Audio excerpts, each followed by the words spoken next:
Be still for a moment, not to wait, not to force, just to notice. The truth that changes everything does not arrive loudly. It slips in when you stop gripping life so tightly. When you soften your breath, something unseen begins moving on your behalf. You may think nothing is happening because you cannot see results yet, but growth is quiet before it is visible. Roots form underground long before the tree appears. If you are in a season that feels slow, uncertain, or empty, this is not delay. This is preparation. Most people push when they feel afraid. They chase answers, demand signs, beg life to hurry. But there is another way, a gentler way.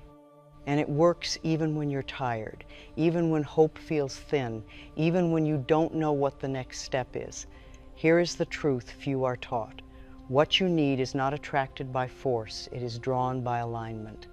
When your thoughts soften, when your body feels safer, when self-blame loosens its grip, life finds a clear path toward you.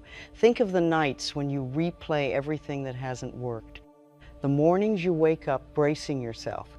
That inner tension is not protection, it's resistance. And resistance is exhausting. When you release it, even slightly, you invite support without asking. This is not about pretending everything is perfect. It's about choosing one kinder thought when the harsh ones appear. One breath that says, I don't have to solve my whole life today. That choice sends a signal deeper than effort ever could. There is a cost to ignoring this. When you stay locked in worry, you keep repeating yesterday. The same fears, the same outcomes. But when you pause and shift your inner conversation, you interrupt the pattern. New responses begin forming inside you first. Listen carefully now. Your mind is always speaking to life. And life listens faithfully, not to your wishes, but to your beliefs, repeated quietly, daily. That's why struggle can feel consistent. And that's why peace can be practiced into place. You may wonder, is something really changing if I feel the same? Yes, because feeling comes after thought settles. The calm comes second. The relief follows safety. And safety begins the moment you stop arguing with where you are. Here is what is already true, even if you don't fully believe it yet. This is working out. Not all at once, not loudly, but precisely. Life rearranges itself when you stop pushing against it and start cooperating with it. Stay with me a little longer. Let these words land without pressure. You don't need proof yet. Just openness, just willingness. Quiet attraction doesn't shout, but it never fails. I wish to begin by drawing your attention to something that most people never think to examine, yet it governs nearly everything that comes into their lives. I refer not to effort, nor to talent, nor even to opportunity, but to what I shall call the inner climate of the mind. Just as crops will not grow in frozen ground, no matter how valuable the seed, so opportunity will not remain where the mental atmosphere is hostile, strained, or fearful. This truth works quietly, without announcement, and for that reason it is often overlooked. Every man and woman carries about them an invisible condition that others sense long before words are spoken. This condition is formed by habitual thoughts, emotional reactions, and the manner in which one relates inwardly to uncertainty. Some people seem to draw help, cooperation, and favorable turns of events without demanding them. Others struggle endlessly and yet feel unseen. The difference is not luck, it is climate. Most people believe attraction is created by intensity, by wanting something badly enough, by striving harder, by pressing life to respond. This belief is understandable, but it is incorrect. Intensity, when mixed with fear or desperation, creates resistance. Resistance repels. Life responds far more readily to calm expectancy than to strained desire. Observe the men who achieve lasting success, and you will notice a peculiar steadiness about them, even during periods when success was not yet visible. Henry Ford did not radiate anxiety during his early failures. Thomas Edison did not conduct his experiments in emotional agitation. Their manner suggested an inner order that allowed life to work with them rather than against them. They were not hurried. They were aligned.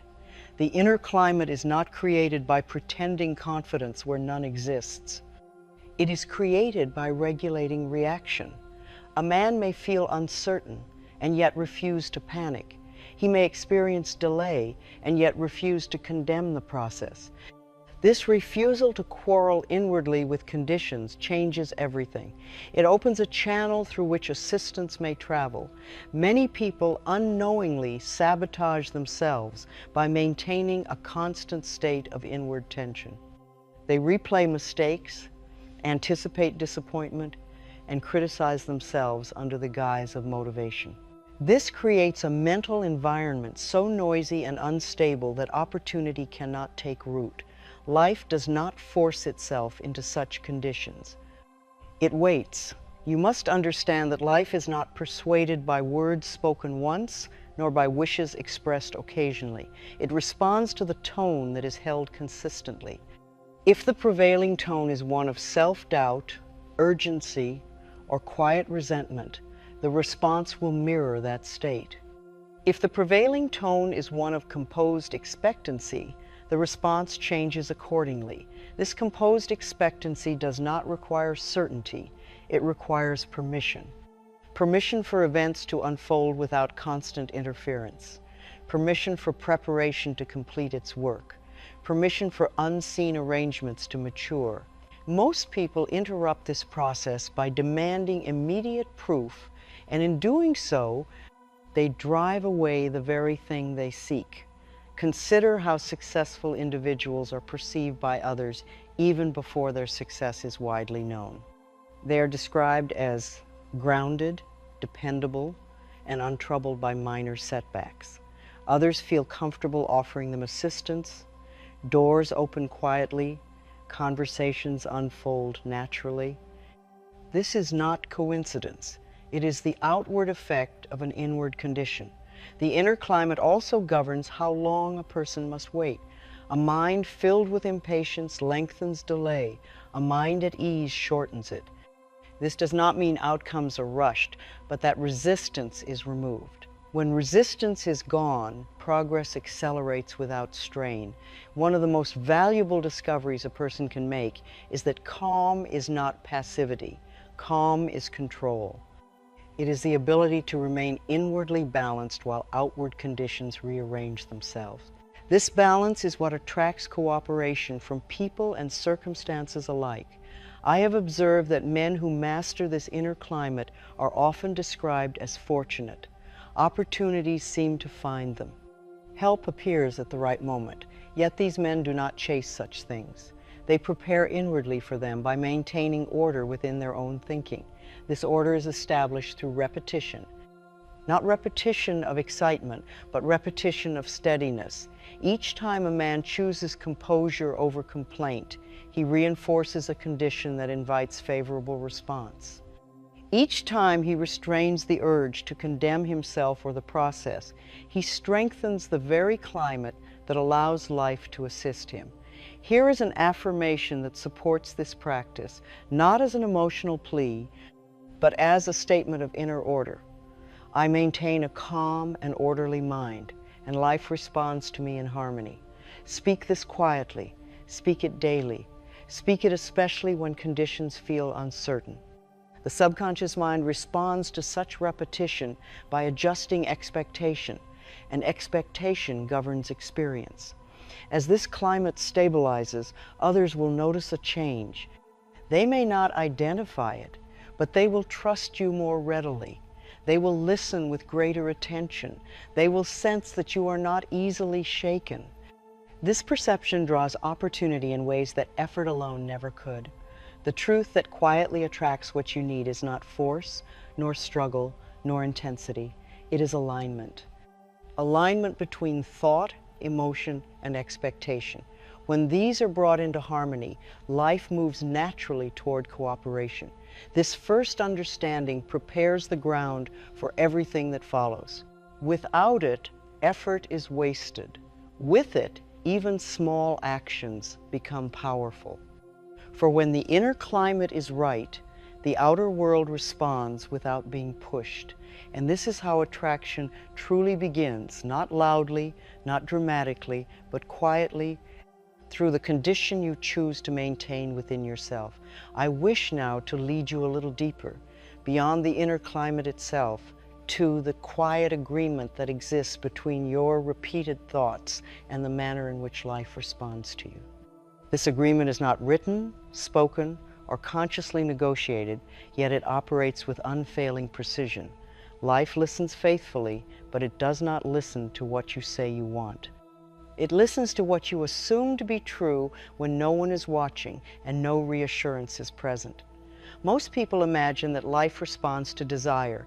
They believe that wanting something deeply enough should draw it toward them. Desire alone is not enough. Desire mixed with doubt sends a divided instruction. Life does not answer divided messages. It answers consistency. Whatever a man repeats inwardly, day after day, with or without emotion, becomes the instruction that life follows. You can observe this law at work by examining patterns rather than single events. A man who repeatedly encounters the same difficulty, despite changing his circumstances, is not being punished by fate. He is repeating the same inner expectation. The surface details change, but the result remains familiar. This is not chance, it is agreement. The subconscious mind acts as the intermediary in this process. It accepts repeated thoughts as conclusions and carries them outward into action, tone, and behavior. These outward expressions, then, meet the world and call forth a corresponding response. Thus, life appears to answer circumstance, when in truth it is answering belief. Consider how many people quietly expect disappointment, even while hoping for success. They prepare inwardly for failure. They brace themselves. They lower expectation as a form of self-protection. This inner posture feels sensible, even mature, yet it instructs life to deliver exactly what is expected. Repeated often enough, it becomes a pattern that feels inescapable. Now observe the opposite type of individual. He does not deny difficulty, but he does not rehearse it inwardly. He assumes that solutions will appear, that help will arrive when needed, that delay is temporary. He does not announce these beliefs loudly. He lives from them quietly. Life responds accordingly. This is why certain individuals seem to attract assistance without asking. Others offer help freely. Opportunities appear at moments that seem well-timed. These outcomes are not accidents. They are the result of long-held assumptions that life is workable, responsive, and cooperative. You must understand that the agreement between thought and result is strengthened by repetition, not intensity. A calm assumption repeated daily carries more weight than an emotional declaration spoken once. The subconscious mind is impressed by familiarity. What feels normal inwardly becomes normal outwardly. Many people sabotage themselves by allowing discouraging thoughts to pass unchallenged. They tell themselves these thoughts are harmless because they are private. In truth, these private thoughts are the most powerful instructions ever issued. They shape posture, tone, decision, and persistence. Life responds to these cues long before conscious desire enters the picture. Successful individuals, whether knowingly or not, cultivate a different inner agreement. They assume that effort will be rewarded in time. They assume that obstacles contain instruction. They assume that cooperation exists even when it is not yet visible. These assumptions shape their conduct, and their conduct invites corresponding response. Others see these men and women as fortunate. They remark on how things seem to work out for them. What they do not see is the years spent repeating constructive assumptions inwardly long before results justified them. Life did not favor these individuals arbitrarily. It simply honored the agreement they upheld. This understanding explains why sudden change is rare and lasting change is gradual. The agreement must be rewritten through consistent thought. Each time you choose a kinder, steadier assumption over a fearful one, you weaken the old contract and strengthen the new. Over time, life responds differently, not because it has changed, but because you have. Here is an affirmation that serves not as encouragement, but as quiet instruction. I expect life to meet me with cooperation, and I conduct myself accordingly. Spoken daily, without urgency, this statement reshapes expectation. Expectation reshapes behavior. Behavior reshapes experience. This is the order of operation. As this agreement shifts, others will notice subtle changes in you. You will seem less reactive, less hurried, more at ease with uncertainty. People will sense that you are not waiting to be rescued, nor bracing for disappointment. This alone alters how they interact with you. You will also notice that repeated struggle begins to loosen its hold. Situations that once felt heavy begin to resolve more smoothly, not because effort increased, but because inner resistance decreased. Life moves more freely where it is not being contradicted inwardly. This second understanding is essential because without it, the first cannot endure. A calm inner climate must be supported by consistent expectation. Otherwise, tension returns in subtler forms. When thought and assumption are brought into harmony, attraction becomes natural rather than forced. Life is not persuaded by pleading, it is guided by agreement. Whatever you quietly accept as normal, life works to confirm. And when that agreement is shaped deliberately, what you need no longer feels distant. It begins moving toward you, not loudly, but faithfully, because the instruction it receives is finally clear. I wish now to bring this understanding to its natural completion by speaking of the final adjustment that allows what you need to arrive without strain. This adjustment is not effort, not strategy, and not insistence. It is what I shall call cooperation with life, the intelligent willingness to move with conditions as they are, without surrendering direction or authority over your aim. Most people misunderstand cooperation. They imagine it means yielding, waiting, or accepting less than they desire. In truth, cooperation is an active posture of mind. It is the decision to stop battling circumstances emotionally and to begin using them intelligently. Resistance consumes energy, cooperation releases it. And energy, once released, becomes available for clarity, invention, and timely action. Life does not respond generously to those who quarrel with it inwardly. A man may work hard and yet repel assistance simply because his thoughts are filled with complaint, impatience, or quiet resentment. Such a posture sends a message of conflict. Life mirrors it. When the conflict is removed, movement begins. Observe again the men and women whose progress appears smooth, even when their circumstances are not. They do not fight delay. They study it. They do not curse difficulty. They ask what adjustment is required. They maintain direction while altering method. This flexibility, combined with firmness of aim, is what makes them appear fortunate. Henry Ford adjusted repeatedly. Edison altered approach thousands of times. Neither abandoned direction. They cooperated with facts instead of denying them. This cooperation did not weaken them. It strengthened them, because it kept energy flowing rather than locked in resistance. Many people lose what they need because they exhaust themselves emotionally before opportunity has time to mature. They demand results before preparation is complete. They interpret silence as rejection. In doing so, they interrupt the very process that was arranging conditions in their favor. You must understand that preparation often occurs where you cannot see it. Decisions are being influenced.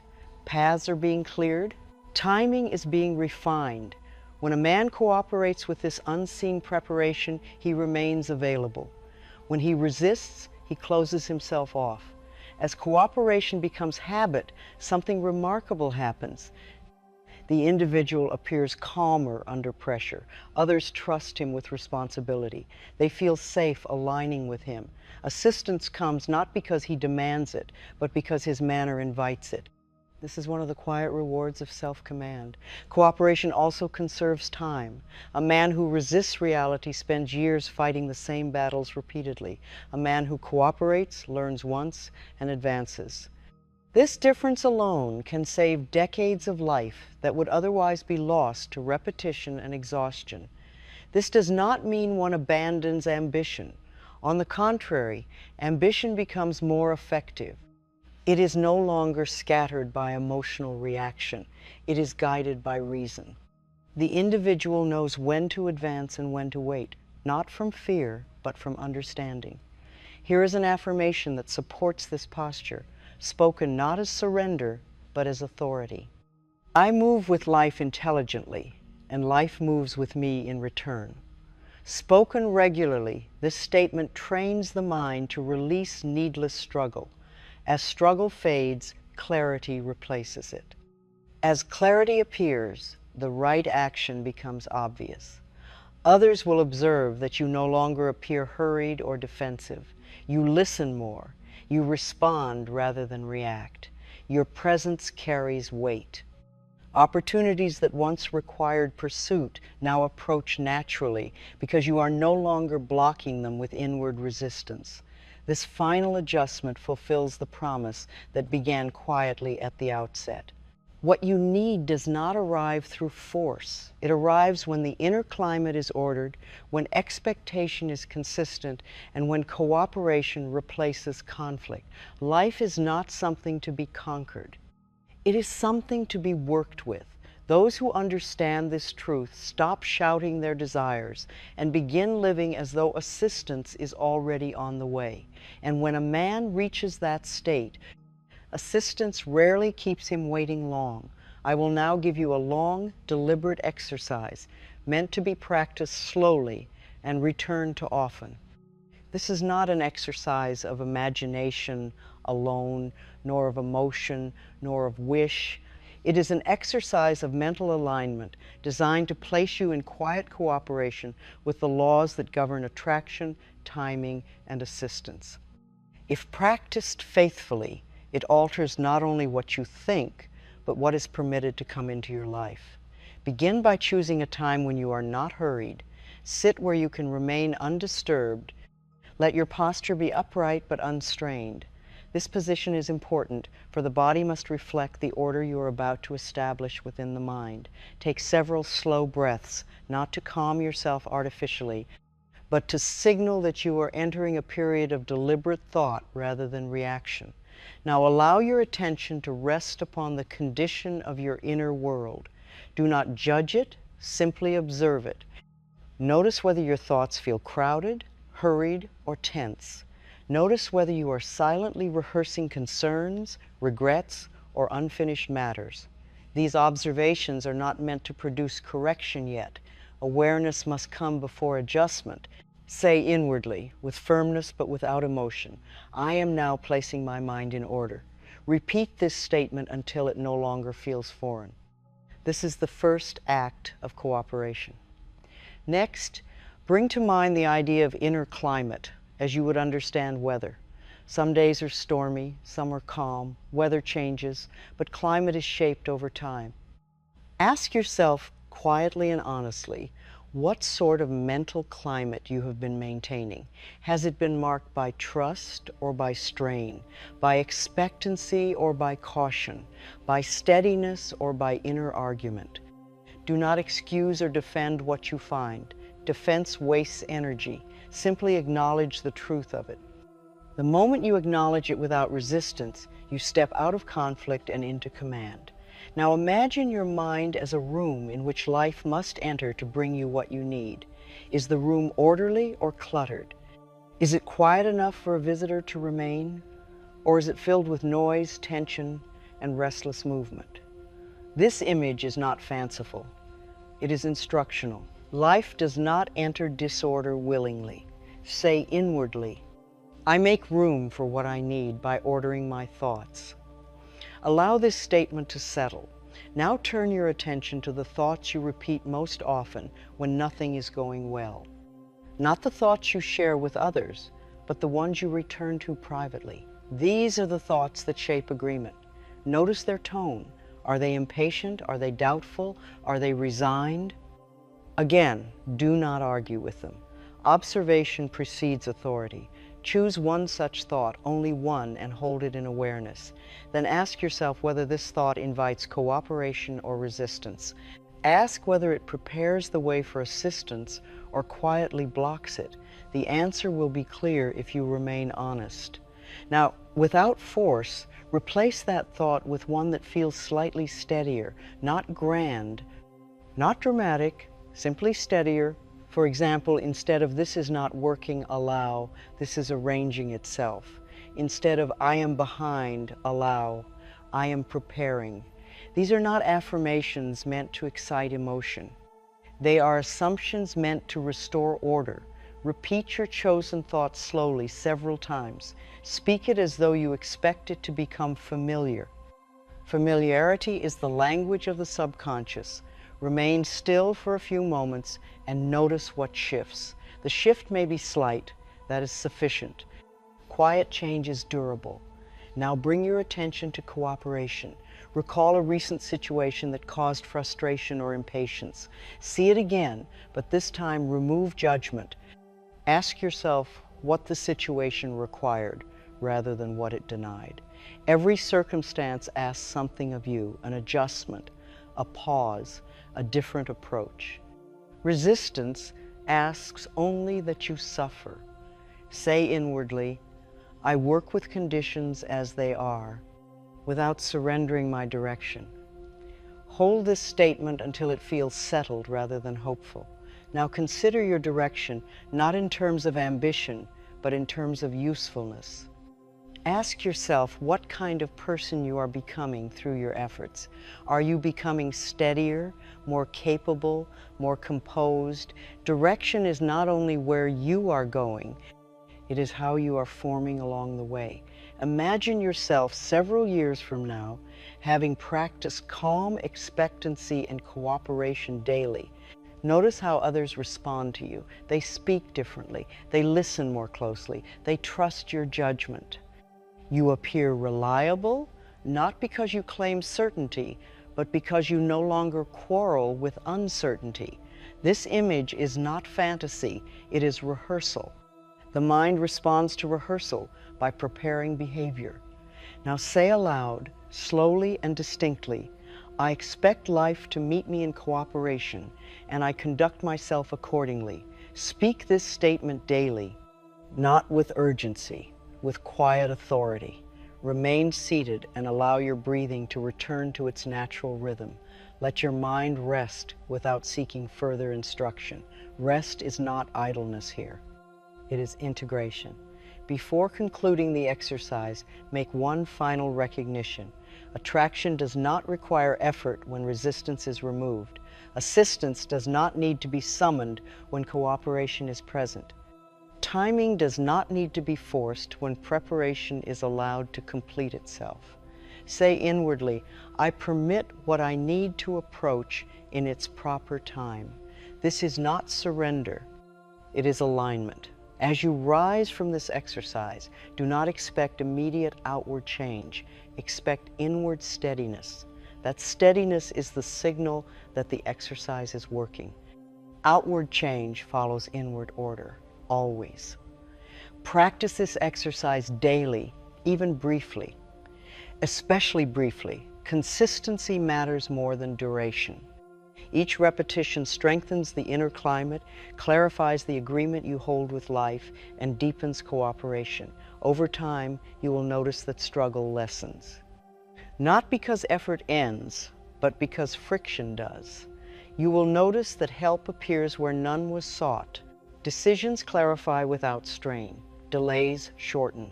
And what you need begins to arrive, not loudly, not dramatically, but faithfully. This is the quiet truth. And when it is practiced, it does not fail. There is a point in the practice of quiet attraction where effort must give way to trust in process, and this is where many capable men and women falter. They have adjusted their inner climate. They have softened their habitual thoughts. They have learned to cooperate rather than resist. Yet when results do not appear as quickly as expected, impatience returns in a subtler form. This impatience does not shout, it whispers. And because it whispers, it is often mistaken for reason. This is the stage at which a person begins to check for results too frequently. He measures, he compares, he asks inwardly, is this working yet? That question, asked repeatedly, reintroduces strain. It signals doubt, and doubt, even when quiet, alters the inner atmosphere enough to slow the very movement that was already underway. You must understand this law clearly. Life completes its arrangements most efficiently when it is not being watched anxiously.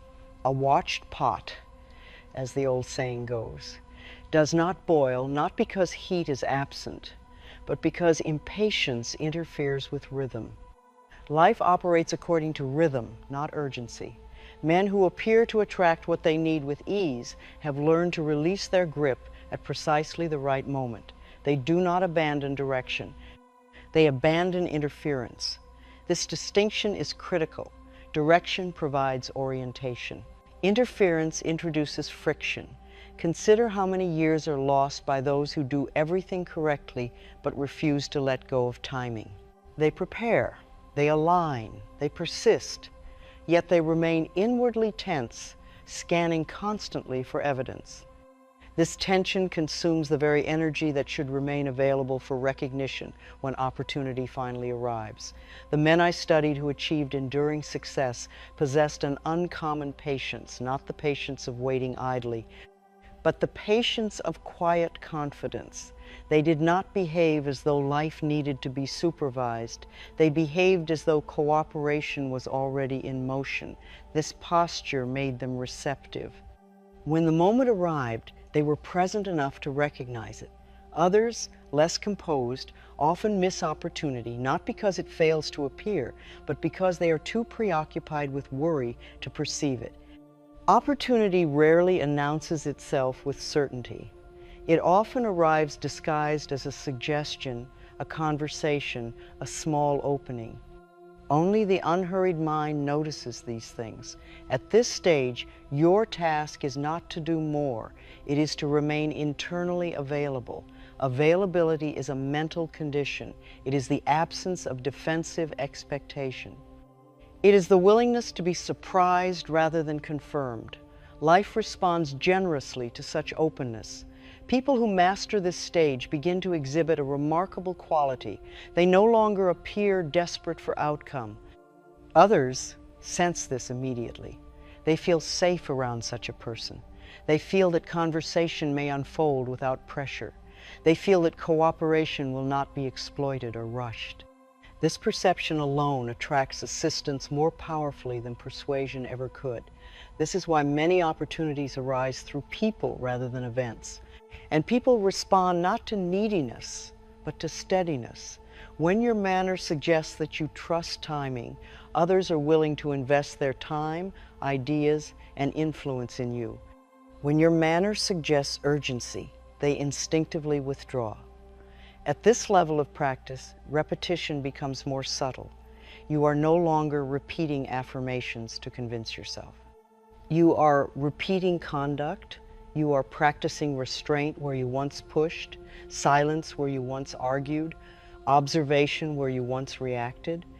These repetitions are just as powerful as spoken words, for the subconscious mind is shaped by behavior as much as by language. Years are saved here, more than most people realize.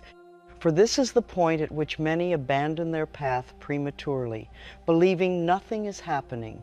In truth, everything is happening just beyond the range of their impatience.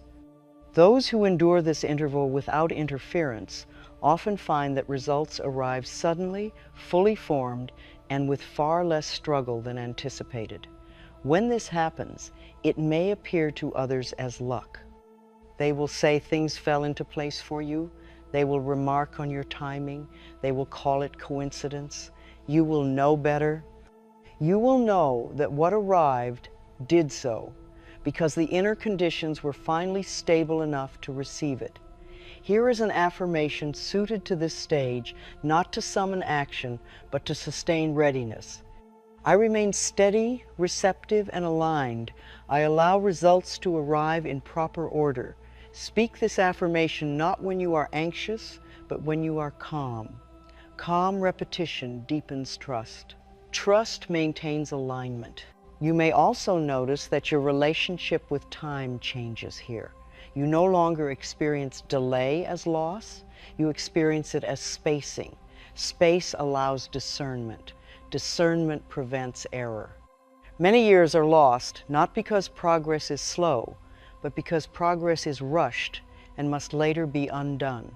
This part of the work teaches you how to receive. Receiving is not passive, it is alert openness.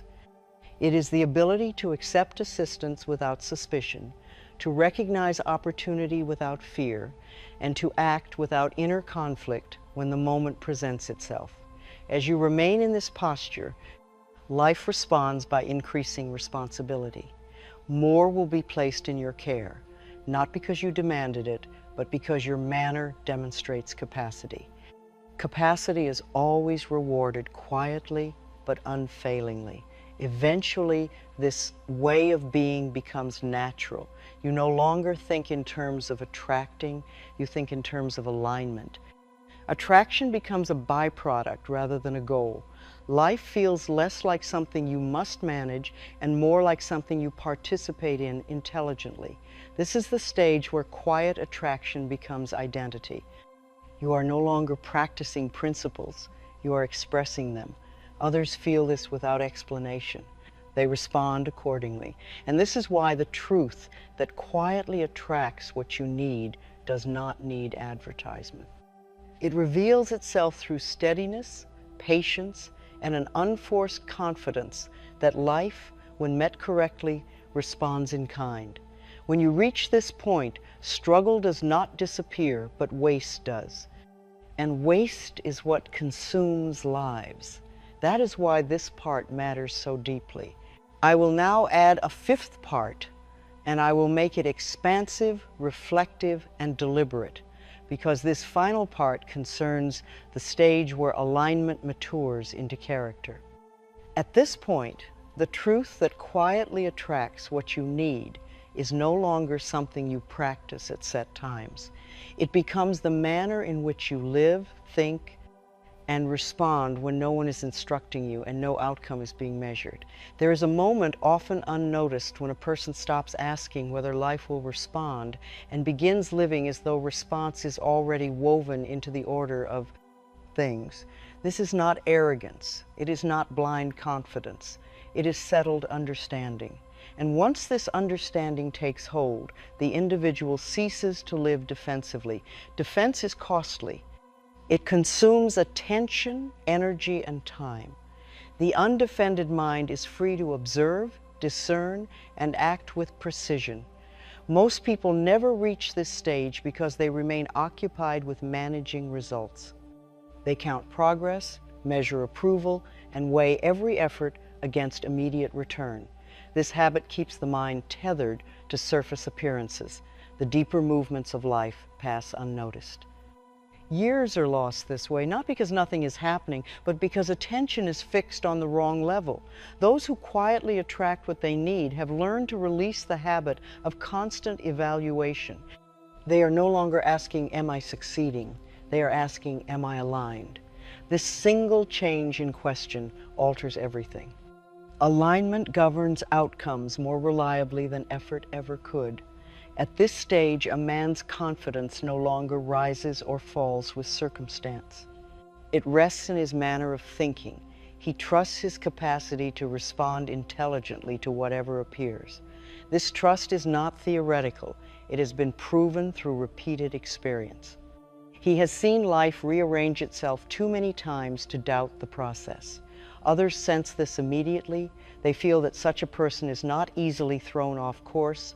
Conversations with him feel unhurried. Decisions feel grounded. Even disagreement does not feel threatening. This emotional stability draws people naturally.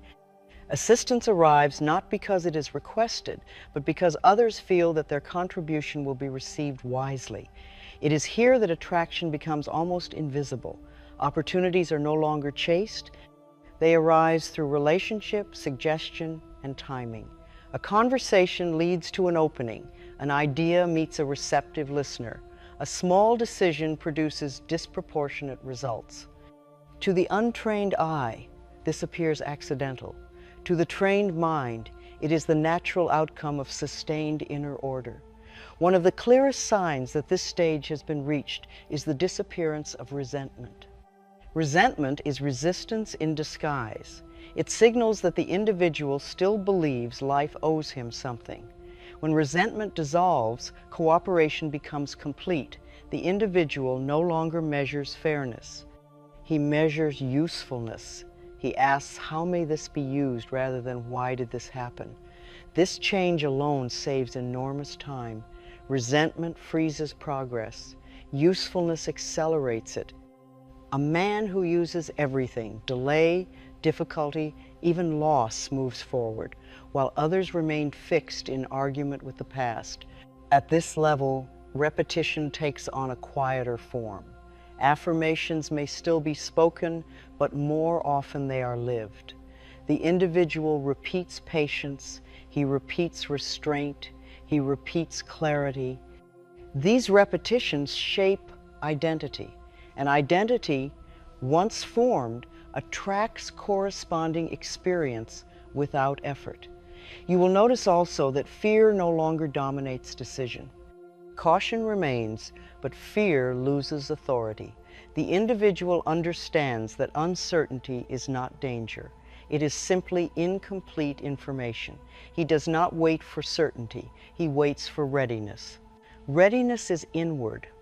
It is the sense that resistance has ended. Here is an affirmation appropriate to this stage, not as instruction, but as recognition. I trust the order of life and my place within it. Spoken rarely, but sincerely, this statement reflects a settled state rather than a desired one. As this understanding deepens, time itself begins to feel different. There is less urgency, yet more momentum. Less effort, yet more progress. This is not paradox, it is efficiency. Energy once wasted on doubt, comparison, and defense is now available for creation and recognition. Many years are saved here, years that would otherwise be spent trying to prove worth, justify direction, or control outcomes. The individual no longer seeks validation, he seeks alignment.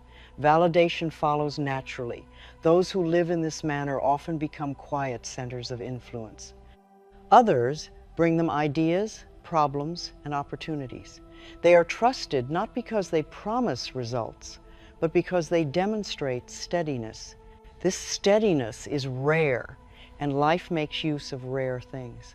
At this point, the truth that quietly attracts what you need no longer feels mysterious. It feels orderly.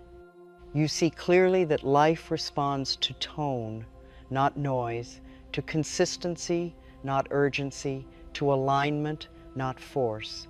You understand why pushing repels and allowing invites.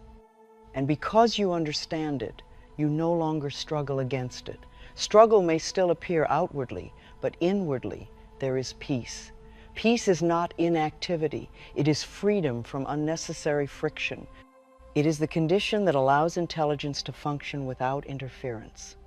When this stage is reached, the individual no longer asks whether the truth works. He asks only whether he is remaining faithful to it. Faithfulness here does not mean belief. It means conduct. It means returning again and again to calm expectancy, cooperative action, and disciplined thought. This is the final economy of life. Waste disappears. Effort becomes proportionate. Timing becomes friendly. What is needed arrives without announcement. often just as it is required. Not because life is generous to some and not to others, but because alignment has made reception possible. This is the quiet conclusion of the work, not an ending, but a way of being. And once adopted, it does not leave. I will close this work with a long, unhurried epilogue, not as a summary, but as a settling of truth. What has been shared up to this point is not meant to excite you, persuade you, or convince you. It is meant to re-educate the way you relate to life itself. An epilogue, properly written, should feel less like instruction and more like recognition, as though something you always sensed has finally been given words. There comes a moment in every thoughtful life when striving gives way to understanding. Until that moment arrives, a person believes that effort alone must carry him forward. He pushes, urges, struggles, and measures himself constantly against outcomes. When understanding arrives, he realizes that effort without alignment is costly, while alignment multiplies effort quietly and faithfully. Most people never reach this realization because they remain occupied with visible results. They judge life by what has already appeared rather than by what is forming. They ask, "Where is it?" instead of asking, "What am I preparing myself to receive?" This difference in question marks the boundary between those who chase and those who attract. You may now see that the truth which quietly attracts what you need is not dramatic. It does not announce itself with sudden change. It works beneath the surface, rearranging conditions, influences, and timing in ways that cannot be hurried and should not be interfered with. Those who try to force it only slow it down. Those who trust it unknowingly hasten its work. One of the greatest errors of modern life, though it has existed in every age, is the belief that inner calm is a luxury rather than a necessity. Calm is not indulgence. Calm is order. Without it, the mind scatters its power, wastes attention, and repels cooperation. With it, even small actions produce large effects. You may notice now that what you once called waiting was not waiting at all. It was resistance disguised as patience. True waiting is active inwardly. It is the maintenance of clarity while conditions assemble. It is the refusal to sabotage unseen progress with anxious inspection. This is why repetition remains essential, even at advanced stages. Not repetition of words alone, but repetition of posture, repetition of restraint, repetition of calm expectancy. Each repetition deepens the groove through which life responds. The men and women who quietly attract what they need are not exempt from difficulty. They simply refuse to let difficulty define them. They have learned that identity precedes experience. When identity is stable, experience adjusts accordingly. Others often misinterpret this stability as confidence or self-assurance. In truth, it is something subtler. It is trust without attachment, direction without rigidity, faith without strain. This combination is rare, and because it is rare, it is powerful. As you move forward, you may find that life tests this understanding gently at first, then more firmly. Delays may appear, silence may stretch longer than expected, old habits of thought may attempt to reassert themselves. None of this is failure. It is confirmation that the work is real. Every test asks one question only: will you return to alignment, or will you return to force? Each time you choose alignment, something strengthens within you that cannot be taken away. Each time you choose force, you feel the cost immediately. This feedback is not punishment. It is instruction.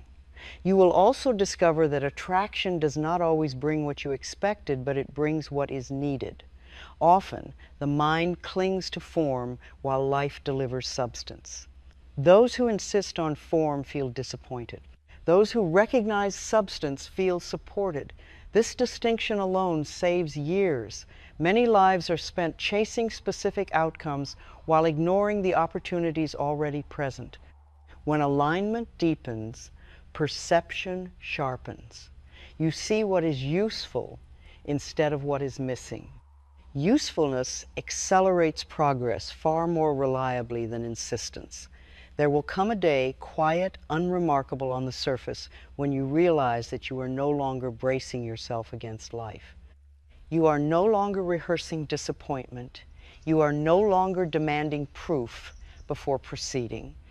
You are simply moving, responding, adjusting, and continuing without inner conflict. That day will not feel triumphant, it will feel natural. And that is how you will know the work has taken root. Others may remark that you seem changed. They may say you appear calmer, more assured, more fortunate. Do not attempt to explain this to them. Explanation is unnecessary. Results speak more clearly than words, and quiet results speak the loudest. You will also find that your relationship with time changes. Urgency fades, yet momentum increases. You accomplish more with less friction. You waste less effort recovering from emotional reaction. You waste fewer years correcting avoidable mistakes. This is not chance. This is economy. Life responds economically to those who live economically inwardly. Where there is no waste of emotion, there is no waste of opportunity. Where there is no waste of attention, there is no waste of time. If there is one truth I wish you to carry forward from this entire work, it is this: what you repeatedly allow inwardly becomes what life repeatedly delivers outwardly. Allowance is not weakness, it is cooperation with law. You do not need to be extraordinary to practice this truth. You need only be consistent. Consistency, not brilliance, is what shapes destiny.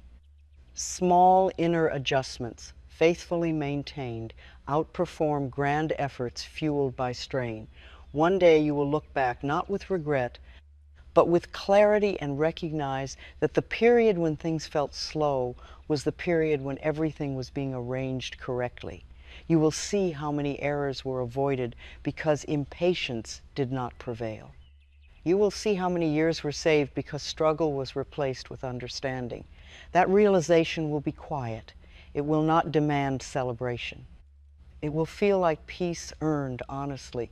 And peace, when earned through alignment rather than escape, is the surest sign that life is working with you, not against you, not apart from you, but through you faithfully, patiently, and without fail.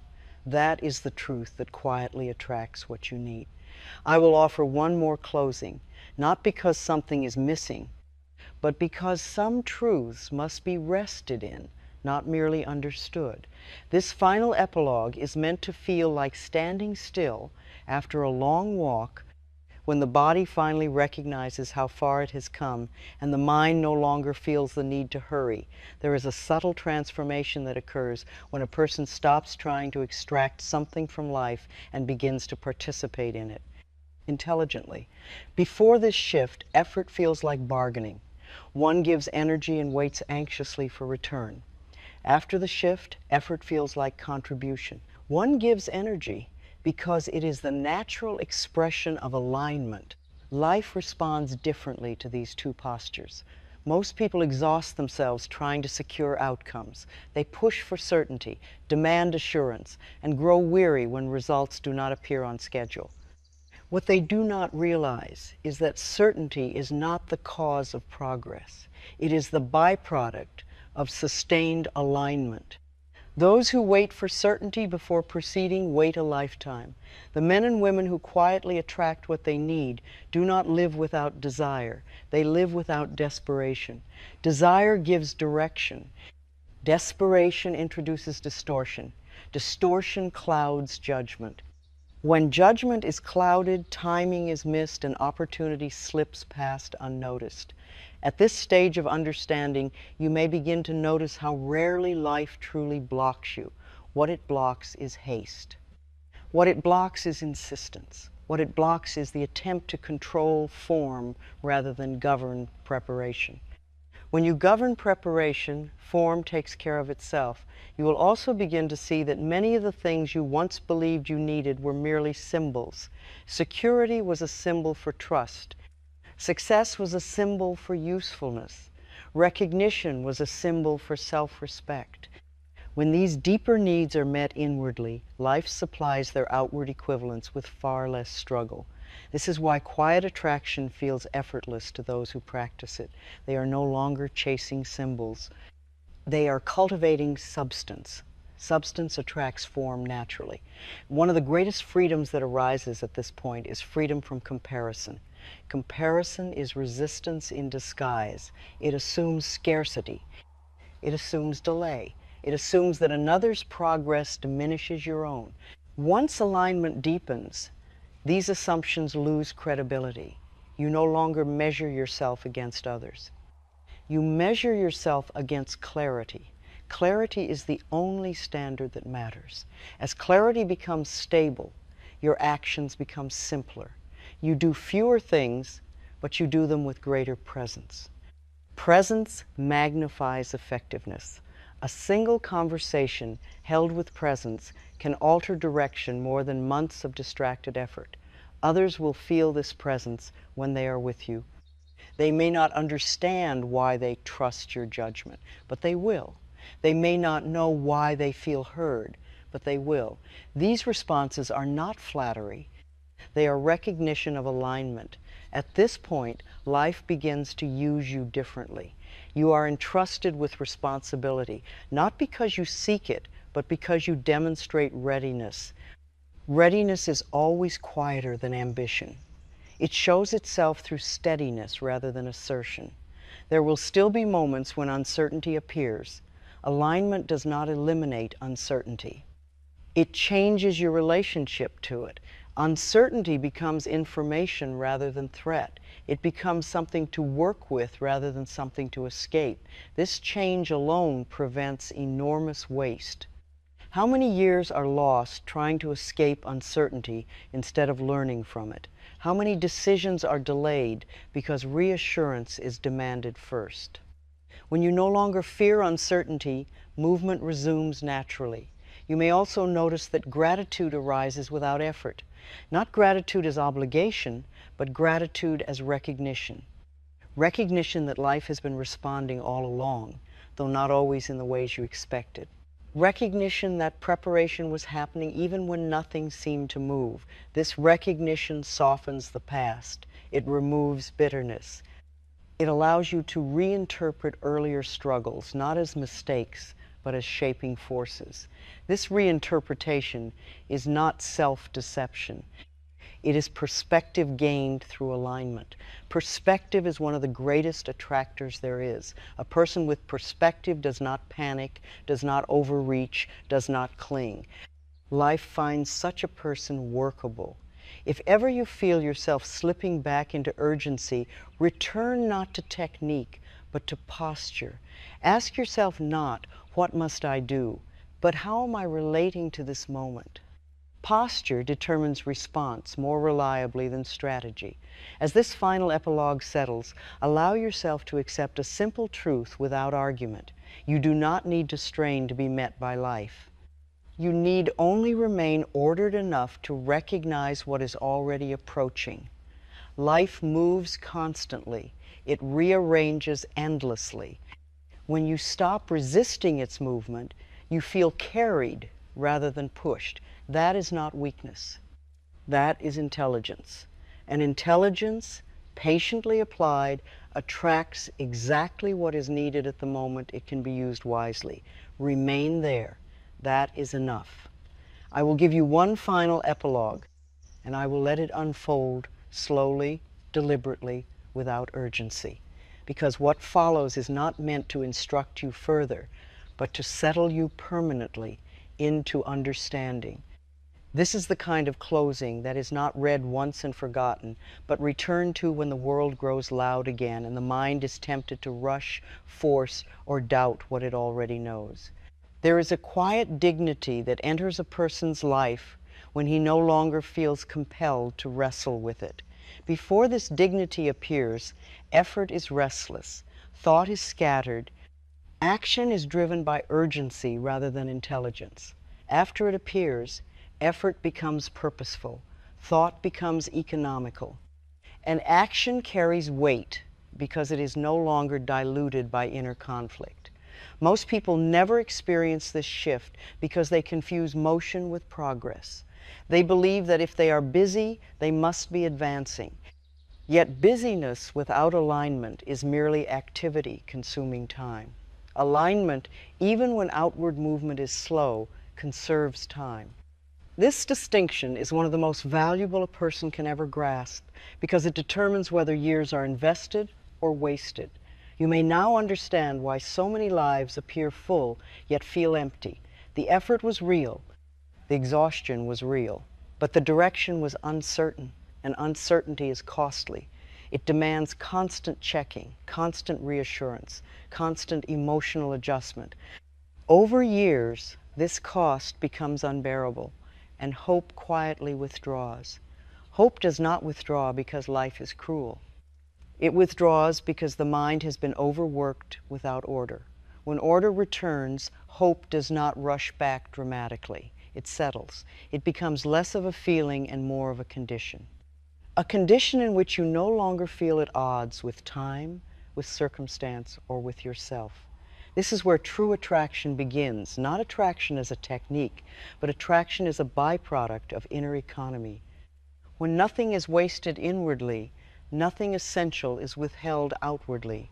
You will notice that at this stage, you are no longer tempted to announce your intentions or defend your direction. Silence feels sufficient. Silence, when rooted in clarity, is powerful. It allows you to listen, and listening reveals opportunities that noise conceals. Many of the greatest openings in life arrive quietly through a remark, an introduction, a small shift in circumstance. Those who are strained miss these openings because their attention is fixed on outcome. Those who are aligned notice them because their attention is free. This freedom of attention is perhaps the greatest gift of all. It allows you to respond rather than react, to choose rather than chase, to recognize rather than demand. At this point, you may begin to sense that life itself feels less adversarial. Not because difficulty has vanished, but because your interpretation of difficulty has matured. You no longer ask whether life is fair. You ask whether you are using what has appeared wisely. This change alone dissolves bitterness. And bitterness is one of the greatest blockers of attraction there is. Bitterness ties attention to the past. Alignment keeps attention available to the present. Life responds only in the present. You may also notice that you are less concerned with proving anything to others or to yourself. Proof is no longer necessary when trust has been established inwardly. Trust here does not mean expectation of ease. It means confidence in your capacity to respond intelligently to whatever arrives. This confidence is not loud. It does not seek recognition. Others feel it nonetheless. They feel that you are not easily shaken. They feel that your word carries weight. They feel that association with you is safe. These impressions draw cooperation without persuasion. This is how attraction becomes sustainable. It is no longer dependent on mood, on ritual, or on constant reinforcement. It is supported by identity. You have become someone with whom life can work. You will still experience moments of uncertainty. That is inevitable. But uncertainty will no longer feel threatening. It will feel informational. It will signal that something is forming, not that something has failed. This reinterpretation preserves energy and prevents the collapse of hope. There is also a deeper peace that emerges here, a peace that does not depend on resolution. It exists alongside unanswered questions. It allows you to wait without tension, to act without haste, and to rest without guilt. This peace is not resignation. It is confidence without noise. If you look closely, you will see that this peace was always available. It simply could not coexist with inner conflict. When conflict ended, peace appeared naturally. Life did not need to supply it. It was revealed. At this stage, you may find yourself less interested in accumulating and more interested in refining your thought, refining your response, refining your contribution. Refinement is the mark of maturity. It indicates that survival has given way to stewardship, stewardship of your time, stewardship of your energy, stewardship of your attention. When these are stewarded wisely, life responds generously, not extravagantly, but sufficiently. Sufficiency is often misunderstood. It is not lack, it is balance.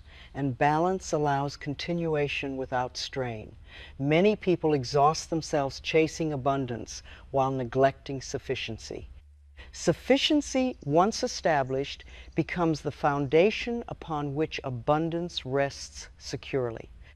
Without it, abundance collapses into excess and confusion. You may now see that what you truly needed was not more effort, but better relationship with thought, with time, with life itself. When relationship is corrected, results follow quietly. Quietly is the key word. Life's most faithful responses arrive without ceremony. They arrive in ways that feel natural once they occur. You may even wonder why you ever doubted. This is a sign that alignment has taken hold. Others may call it luck. Let them. Luck is simply the name given to law when it is not understood. You now understand enough to recognize law at work. As you carry this forward, resist the temptation to turn it into a method you must constantly manage. Methods create tension when overused.